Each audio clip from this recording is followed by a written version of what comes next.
Hello and welcome. My name is Aaron Hale, and today we're going to talk about proposal types. In the latest release of Contractor Edition Enterprise, we've combined ProPricer Contractor Edition and ProPricer Services Edition into one product. The combination of these two products means that now all of our Contractor Edition Enterprise customers can price both services and manufacturing type proposals in ProPricer. First, let's create a proposal and look at the proposal type option in the proposal properties. In the navigation pane, I'm going to right-click where it says Proposals and then select New Proposal from Template. Next, I'm going to select the default proposal template and click OK. After the proposal properties open, I will click on Pricing and then use the Proposal Type drop-down menu.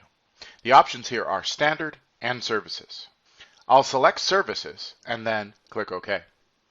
This new Services type proposal has many features that are tuned to support bids on Services type contracts. There are two primary features that are in ProPricer with Services type proposals in mind. The first Services feature is the rate card, which is right here on the Proposal tab of the ribbon. The rate card allows for detailed manipulation and setup of rates that are specific to a single proposal. For example, here in the rate card, I can enter a dollar amount I want to have for overhead, and the system will calculate the percentage for me. The second powerful feature is that a work schedule table can now be added to an accounting calendar. Just a note here, unlike the rate card, which is only available to services proposals, the work schedule tables are available to both types of proposals in the latest release of Contractor Edition Enterprise.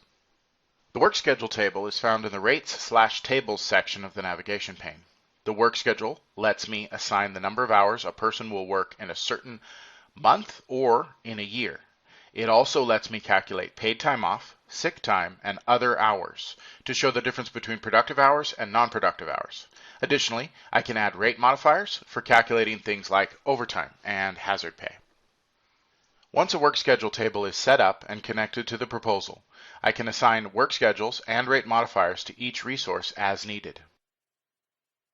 In summary, you can now set the proposal type on the pricing section of the proposal properties. The new services type proposals come with several features that make pricing services type contracts easier. I hope that you will upgrade to the ProPricer Contractor Enterprise Edition and try these features out for yourself. If you enjoyed this video and found it helpful, please share it with your colleagues who use ProPricer. If you have any questions about ProPricer, please email us directly. Again, my name is Aaron Hale, and as always, thank you for watching.